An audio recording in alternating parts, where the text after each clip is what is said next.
আসসালামু আলাইকুম প্রিয় শিক্ষার্থী, আজকে আপনাদের সামনে আমি আলোচনা করব অত্যন্ত কনফিউশন এবং শিক্ষার্থীরা বারংবার ভুল করে লাল কেল্লা বনাম লালবাগ কেল্লার মধ্যে পার্থক্য। আর আজকে এমনভাবে আপনাদের ক্লাসটা নিব আমি যেন আর কোনোদিন কোনো পরীক্ষায় আসলে আপনার কোনোদিন লাল কেল্লা বনাম লালবাগ কেল্লা থেকে কোনোদিন কোনো প্রশ্ন যেন ভুল না হয়।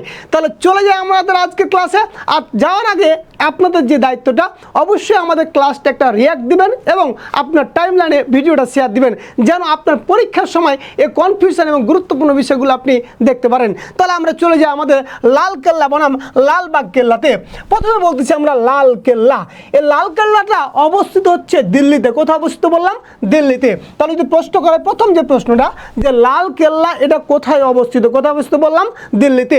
এই লাল কেল্লাটা নির্মাণ করেছেন, তার নাম হচ্ছে সম্রাট শাহজাহান। কি নাম বললাম? সম্রাট শাহজাহান। আমরা এই সম্রাট শাহজাহান থেকে আরও বেশ কিছু গুরুত্বপূর্ণ বিষয় তিনি স্থাপন করেছেন, সেই বিষয়গুলো আমরা দেখব। সেই বিষয়গুলোতে কিন্তু প্রশ্ন আসবেই মাস বিভিন্ন চাকরি এবং বিশ্ববিদ্যালয় ভর্তি পরীক্ষায়।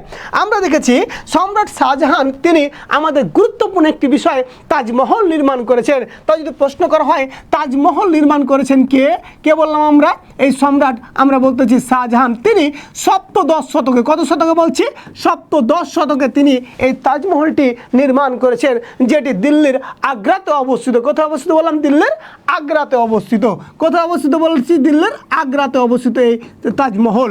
তারপরে দেখেছি সম্রাট শাহজাহান তিনি কোহিনূর মণি ও ময়ূর সিংহাসন নির্মাণ করেছেন। তাহলে প্রশ্ন করা হয় যে কোহিনূর মণি, কি নাম বললাম? কোহিনূর মণি ও আমরা বলতেছি ময়ূর সিংহাসন, এটা নির্মাণ করেছেন কে? নির্মাণ করেছেন কে বললাম আমরা? তার নাম আমরা বলছি সম্রাট শাহজাহান। তারপর আমরা জানি যে এই আমরা দেখতে জানি যে 1739 সালে, কত সালে বললাম? 1739 সালে কোহিনূর মণিটা যিনি লুণ্ঠন করেছিলেন তার নাম হচ্ছে নাদির শাহ। কী নাম বললাম? নাদির শাহ। তাহলে যদি প্রশ্ন করা হয় কোহিনূর মণি এবং আমরা বলছি ময়ূর সিংহাসন যে লুণ্ঠন করেছিলেন কে, তার নাম কি বলছি? নাদির শাহ। তারপর আমরা বলতেছি এই সম্রাট শাহজাহান তিনি কি করেছিলেন? তিনি শালমার উদ্যান নির্মাণ করেছেন। তাহলে শালমার উদ্যান নির্মাণ করেছেন কে বললাম? শালমার উদ্যান নির্মাণ করেছেন কে বলছি আমরা? সম্রাট শাহজাহান।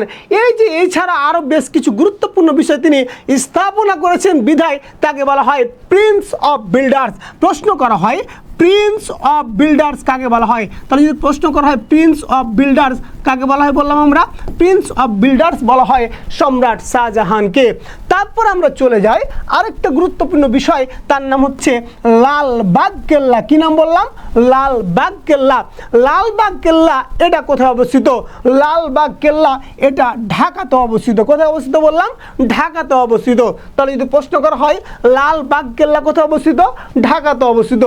লালবাগ কেল্লা নির্মাণ যিনি করেছেন তার নাম হচ্ছে শায়েস্তা খান। কি নাম বললাম? শায়েস্তা খান।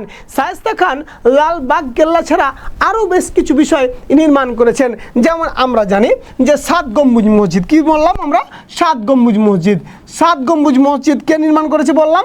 7 গম্বুজ মসজিদ নির্মাণ করেছে আমরা বলতেছি সম্রাট শায়েস্তা খান। কি নাম বললাম আমরা? শায়েস্তা খান। তারপর আমরা বলতেছি 7 গম্বুজ মসজিদ পর আমরা বলতেছি যে ঢাকার আমরা বলতেছি ছোট কাটরা নির্মাণ করেছেন কে? বলছি এই শায়েস্তা খান। তাহলে আমাদের এই বিষয়গুলো কিন্তু গুরুত্বপূর্ণ, এগুলো মাথায় রাখতে হবে। তাহলে আমরা আমাদের প্রথমত যে মূল বিষয়টা সেটা হচ্ছে লাল কেল্লা কোথায় অবস্থিত? দিল্লিতে অবস্থিত। এটা কে নির্মাণ করলেন? সম্রাট শাহজাহান। কে নির্মাণ করলেন বললাম? সম্রাট শাহজাহান। তারপরে বলছি লালবাগ কেল্লা এটা কোথায় অবস্থিত? ঢাকাতে অবস্থিত।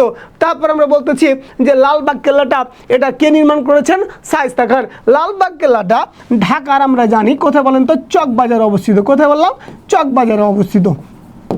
তারপর আমাদের যে আমরা যে বিষয়গুলো আপনাদের বলছি একটু সারাংশ করি। আমরা বলতেছি সম্রাট শাহজাহান তিনি তাজমহল নির্মাণ করেছেন কত শতকে? সপ্তদশ শতকে। কোথায়? এটা দিল্লির আগ্রাতে অবস্থিত। তারপর কোহিনূর মণি এবং ময়ূর সিংহাসন নির্মাণ করেছেন এবং কোহিনূর মণি ও ময়ূর সিংহাসনটা লুণ্ঠন করেছেন তার নাম হচ্ছে নাদির শাহ। তিনি 1739 সালে এটা লুণ্ঠন করেছেন। তারপরে বলতেছি তিনি শালমার উদ্যান নির্মাণ করেছেন। আর এই যে বিভিন্ন স্থাপনা নির্মাণ করেছেন বিধায় আমরা দেখতে পাই তাকে বলা হয় প্রিন্স অফ বিল্ডার্স। তাহলে যদি প্রশ্ন করা হয় প্রিন্স অফ বিল্ডার্স কাকে বলা হয়? প্রিন্স অফ বিল্ডার্স বলা হয় কাকে? আমরা বলতেছি সম্রাট শাহজাহানকে। তারপরে আমরা বলতেছি লালবাগ কেল্লা, এটা কোথায়? ঢাকার চকবাজারে অবস্থিত।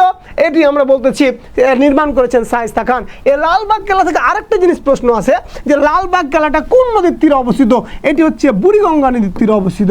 কোন নদী বললাম? বুড়িগঙ্গা নদীর তীরে অবস্থিত এই লালবাগ কেল্লা। এই হচ্ছে প্রিয় শিক্ষার্থী লালকেল্লা বনাম লালবাগ কেল্লা থেকে আপনাদের কনফিউশন প্রশ্ন, এবং এইখান থেকে যেন আর কোনো অবস্থাতে ভুল না হয় সেইভাবে আপনাদের বলে দেওয়া হলো। তাই এই ক্লাসটি যদি আপনার ভালো লাগে অবশ্যই আপনার টাইম লাইনে শেয়ার দিবেন এবং একটি রিয়াক্ট দিবেন, যেন আপনার বন্ধু বান্ধব সহ আরও অনেকেই দেখতে পায় এবং আপনি পরবর্তী ক্লাসগুলো যেন অটোমেটিকলি আপনার টাইম লাইনে চলে আসে। সবাই ভালো থাকবেন, সুস্থ থাকবেন, ইনশাআল্লাহ দেখা হবে আমাদের পরবর্তী ক্লাসে। আসসালামু আলাইকুম।